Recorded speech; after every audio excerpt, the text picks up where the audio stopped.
Selamat datang di The Debate, ruang diskursus tempat kita membedah kompleksitas isu dari berbagai sudut pandang argumentatif. Betul. Dan tentunya dengan pijakan fakta ya, bukan sekedar opini kosong. Tepat sekali. Nah, bayangkan sebuah fasilitas karantina medis berkeamanan maksimum. Ketika ada wabah, kita mengisolasi pasien utama agar virusnya tidak menyebar, kan? Iya, prosedurnya pasti sangat ketat. Pasti. Berlapis dan bisa dipantau semua orang. Publik merasa aman karena tahu sistemnya bekerja, persis seperti buku panduan. Tapi, bayangkan juga suatu malam, tanpa pengumuman resmi sama sekali, pasien dengan virus paling berbahaya ini dipindahkan ke rumahnya sendiri. Oh wow, itu pasti langsung memicu kepanikan ya? Nah, itu dia. Lalu, otoritas kesehatan berdalih, oh ini bagian dari taktik medis, kami tetap mengawasinya kok. Secara prosedur mungkin sah, tapi disitulah muncul kompleksitas yang membelah pandangan kita tentang apa itu keadilan dan transparansi. Dan analogi itu sangat pas untuk topik kita hari ini. Iya, diskursus kita hari ini berpusat pada langkah kontroversial Komisi Pemberantasan Korupsi atau KPK yang memindahkan mantan Menteri Agama Yakut Cholil Qomas dari tahanan rutan menjadi tahanan rumah. Dalam kasus dugaan korupsi kuota haji kan, yang nilainya sungguh fantastis. Sekitar 622 miliar rupiah. Betul sekali. Dan perdebatan kita ini didasarkan murni pada fakta-fakta dari laporan media terkini, pernyataan resmi KPK, kesaksian keluarga tahanan, dan tentunya analisis pakar hukum. Ya, Posisi saya di sini akan berargumen bahwa keputusan KPK ini, meskipun sangat tidak populer ya, sebenarnya memiliki dasar legalitas formal di bawah KUHP baru kita. Dan ini bisa dibenarkan sebagai taktik penyidikan yang fleksibel untuk kasus yang luar biasa kompleks. sementara saya mengambil posisi yang bertolak belakang. Saya akan berargumen bahwa penerapan aturan tersebut apalagi dilakukan secara diam-diam itu menghancurkan prinsip transparansi dan kesetaraan di mata hukum. Ini preseden yang sangat buruk bagi masa depan pemberantasan korupsi kita. Oke, mari kita mulai dari dasar pijakan hukumnya dulu ya. Karena kita nggak bisa membahas ini tanpa paham perubahan sistemik di hukum acara kita. Silahkan. Selama ini kan kita terbiasa dengan gaya KPK era lama yang kaku. Semua tahanan diperlakukan dengan satu cetakan yang sama. Tapi di bawah Undang-Undang Nomor 20 Tahun 2025 tentang KUHP yang baru, arsitekturnya berubah. Maksudnya di pasal 108 itu ya? Tepat. Pasal 108 itu secara spesifik dirancang untuk memberi ruang gerak taktis bagi penyidik. Kewenangan memindahkan tahanan mutlak ada di mereka. Juru bicara KPK Budi Prasetyo dan Deputi Asep Guntur juga sudah memaparkan secara terbuka. Terbuka setelah ketahuan kan? Nah, iya nanti kita bahas soal komunikasinya. Tapi faktanya, pemindahan ini didasarkan pada permohonan keluarga tanggal 17 Maret. Alasannya sangat spesifik, kondisi medis, GERD akut, dan asma. Tapi apakah itu membenarkan perpindahan ke rumah? Gini, KPK itu tidak sedang melepas status tahanannya. Mereka cuma menggeser titik pengawasan secara sementara. Ini bentuk pragmatisme aparat. Kalau menangani tersangka berprofil tinggi, proses interogasi tidak boleh terhambat oleh kondisi fisik yang menurun drastis. Saya tidak menafikan sama sekali bahwa ada dasar hukum tertulisnya di KUHP 2025. Tapi coba kita lihat realitasnya dari kacamata historis KPK itu sendiri. Historis bagaimana maksudnya? Sejak KPK berdiri tahun 2003, lembaga ini punya reputasi ketegasan tanpa kompromi. Selama 2 dekade, mereka tidak pernah melakukan manuver seperti ini. Tahanan KPK itu statusnya sakral di mata publik. Ya, karena dulu aturannya memang berbeda. Tapi bagian paling problematiknya bukan cuma aturan, melainkan cara informasi itu keluar. Publik baru tahu seorang mantan menteri berstatus tahanan rumah, bukan dari rilis resmi KPK. Kita justru tahu dari bocoran yang nggak sengaja diungkap oleh Sylvia Rinita Hareva. Istri dari tersangka Immanuel Ebenezer itu ya? Betul sekali. Saat momen kunjungan lebaran. Bayangkan ironinya. Saat tahanan lain berdesakan di ruang tunggu urutan yang pengap untuk jatah kunjungan Idul Fitri yang dibatasi waktu, seorang tersangka utama kasus mega korupsi bisa santai sungkem ke ibunya di rumahnya sendiri, dicondet. Saya paham, gambarannya memang terkesan tidak adil. Sangat tidak adil. Ini bukan sekedar pragmatisme taktis. Ini diskriminasi yang dipertontonkan secara nyata, yang buru-buru dibungkus alasan administratif setelah ketahuan. Oke, saya mengerti kenapa narasinya terasa diskriminatif. Tapi kita harus membedakan antara format komunikasi publik dan substansi hukumnya. Memang ketidakadaan pengumuman resmi di awal itu ya bisa dikritik sebagai kegagalan keumasan? Kegagalan kehumasan yang fatal saya rasa. Mungkin. Tapi bayangkan analogi dokter tadi. Jika seorang dokter meresepkan obat yang tepat tapi tidak mengumumkannya ke seluruh rumah sakit, obat itu tetaplah sah dan menyembuhkan. KPK punya hak diskresi. Tunggu, analogi dokter itu? Sebentar biar saya selesaikan poin diskresinya. Penyidik ini berhadapan dengan tersangka kasus ratusan miliar rupiah. Kalau kesehatan Yakut, asma dan GERD akutnya ini terus mengganggu pemeriksaan, bayangkan interogasi maraton yang butuh kognitif tajam. Maka status tahanan rumah sementara itu adalah langkah pragmatis agar penyidikan tetap jalan. Oke, tapi analogi dokter dan pasien yang Anda gunakan tadi punya kecacatan logika mendasar kalau ditarik ke hukum publik. Kecacatan di mana? Hubungan dokter dan pasien itu privat, diikat kerahasiaan medis. Sebaliknya, hubungan KPK dengan tersangka korupsi itu ranah publik yang absolut. Prof. Muzakir, pakar hukum pidana, menegaskan hal ini dengan sangat tajam. Menahan itu wewenang institusi, bukan hak asasi tersangka. Ya, wewenang yang diatur undang-undang. Betul. Dan karena itu wewenang negara untuk mencabut kemerdekaan seseorang, maka penggunaannya menuntut pertanggungjawaban publik yang tak bisa ditawar. Kalau alasannya murni medis, argumen pragmatisme itu runtuh ketika kita lihat instrumen hukum yang sebenarnya ada. Maksud Anda prosedur pembantaran? Tepat sekali. Lakso Anindito dari Imetivity 7 Plus Institute juga menyoroti ini. Di KUHP kita, bahkan yang terbaru, kalau tahanan sakit parah dan butuh perawatan di luar klinik rutan, prosedurnya ya pembantaran. Dirawat di rumah sakit yang ditunjuk negara dengan pengawalan. Tapi tahanan rumah kan juga sah secara aturan baru. Sah, tapi pembantaran itu pengakuan negara atas kelemahan fisik. Anda sakit, Anda dirawat medis. Mengembalikan tersangka ke rumah secara diam-diam itu bukan pengobatan medis, itu pengobatan status sosial. KPK secara sadar mengabaikan asas transparansi yang diwajibkan undang-undang mereka sendiri. Jadi Anda melihat ini murni reaksi kepanikan saja? Jelas. Mereka baru bersuara setelah media dan netizen rame. Itu bukan diskresi elegan. Itu kepanikan karena manuver ruang gelap mereka tersorot lampu. Oke. Poin soal perbedaan pembantaran dan tahanan rumah itu valid.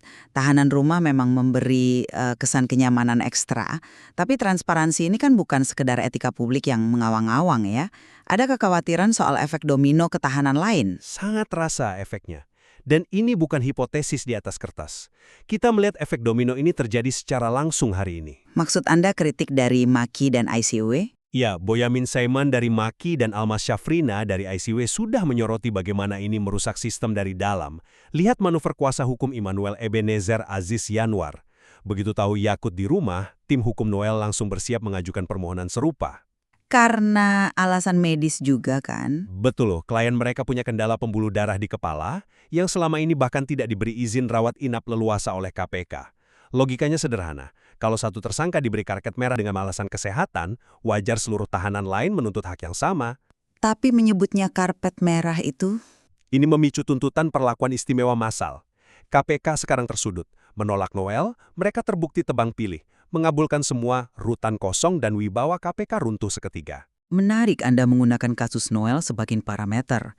Tapi gini, kekhawatiran soal efek domino dan keruntuhan wibawa KPK ini terlalu membesar-besarkan ya, terlalu menyederhanakan asesmen hukum. Menyederhanakan bagaimana? Kenyataannya tahanan lain menuntut hal yang sama. Mari gunakan analogi medis yang lebih tepat. Ini kayak sistem triase di unit gawat darurat. Hanya karena satu pasien serangan jantung dimasukkan ke ruang operasi tanpa antre, bukan berarti pasien flu berat di ruang tunggu bisa menuntut hak jalur cepat yang sama. Tapi ini bukan rumah sakit. Memang bukan, tapi hukum pidana tidak bekerja berdasarkan kuota kolektif. Ia bekerja berdasarkan individualisasi kasus. Setiap permohonan penangguhan, asesmen dokter, dan kebutuhan taktis penyidik itu dinilai kasus per kasus. Dinilai kasus per kasus di ruang tertutup. Untuk menolak permohonan Noel, kalau secara kalkulasi medis dan taktis tidak memenuhi urgensi. Kita butuh lembaga yang adaptif, bukan robotik yang merespon semua kasus dengan satu pakem kaku. Adaptif itu satu hal, tapi membuka ruang negosiasi tebang pilih itu hal yang sangat berbeda. Presiden ini merusak psikologi penegakan hukum di mata masyarakat. Kenapa tahanan KPK 20 tahun terakhir itu menakutkan? Karena kepastiannya. Kepastian yang kaku. Kepastian bahwa saat pejabat pakai rompi oranye dan diborgol, publik tahu mesin hukum bekerja tanpa pandang bulu. Kalau Anda masukkan konsep adaptasi individual di luar radar publik, Anda menciptakan celah gelap untuk intervensi kekuasaan dan negosiasi transaksional. Saya paham, konsistensi historis itu penting untuk kepercayaan publik. Tapi konsistensi itu bagus kalau profil kejahatannya standar. Kejahatan yang dibongkar ini bukan sekedar suap proyek di laci meja dinas loh. Lalu sesulit apa kasusnya sampai harus mengorbankan marwah institusi? Untuk mengerti kenapa KPK mengambil risiko reputasi ini, kita harus bedah seberapa masif manipulasi kuota haji ini. Ini melibatkan 622 miliar rupiah. Mau ratusan miliar atau triliunan, saya sulit melihat bagaimana memindahkan tersangka ke sofa empuk di rumahnya bisa mempercepat pengembalian aset negara. Buktikan anatomi kasusnya yang mengharuskan kompromi ini. Oke, mari kita bedah detailnya. Kita bicara soal manipulasi tingkat tinggi kuota haji tambahan tahun 2024. Masa tunggu haji reguler kita kan sudah krisis, antriannya 47 tahun. Ya, itu tragedi sosial tersendiri. Pemerintah Arab Saudi memberi 20.000 kuota tambahan untuk memotong antrian itu. Tapi apa yang terjadi? Kuota ini diubah sepihak secara sistematis. Dimanipulasi menjadi 50% reguler dan 50% haji khusus.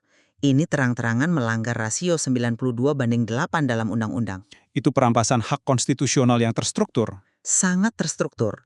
Dan mekanismenya gelap. Mereka memasukkan pengkodean khusus di sistem digital, kode T0 atau TX. Ini pada dasarnya jalur VIP ilegal, jalur tanpa antri. Dan jemaah harus membayar komitmen fee kan? Betul, sekitar 2.500 hingga 5.000 dolar AS per orang. Uangnya tidak ke kementerian untuk hindari pelacakan, tapi dikoordinasikan lewat konsorsium asosiasi travel swasta Forum 1. Skalanya memang mengerikan. Bahkan KPK mengkonfirmasi ada dugaan aliran dana suap 1 juta dolar AS ke Pansus Haji DPR RI untuk meredam investigasi. Meskipun diklaim ditolak, bayangkan skalanya.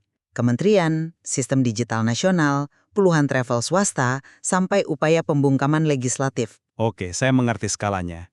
Tapi apa hubungannya dengan tahanan rumah? Membongkar arsitektur kejahatan serumit ini butuh ribuan halaman dokumen finansial. Penyidik butuh yakut dalam kondisi yang kooperatif. Menempatkan tersangka di lingkungan yang terisolasi tapi tidak sekeras sel rutan, itu taktik interogasi psikologis. Resistensi mereka melunak. Mereka bisa diajak berpikir jernih untuk menjerat aktor lain. Kelonggaran ini harga taktis yang rasional. Narasi taktik psikologis itu terdengar memukau, kayak naskah film trailer hukum ya. Memang terdengar dramatis, tapi itu realitas penyidikan. Sayangnya, kalau kita lihat timeline di lapangan, teori taktik makro itu langsung runtuh. Prof. Muzakir juga membongkar logika ini. Kalau memang ini strategi jangka panjang untuk melunakkan psikologi akut, kenapa sikap KPK justru kelihatan panik dan maju mundur? Maju mundur bagaimana? Coba perhatikan urutan waktunya. Yakut resmi ditahan di rutan tanggal 12 Maret. Lalu dipindah diam-diam ke tahanan rumah tanggal 19 Maret.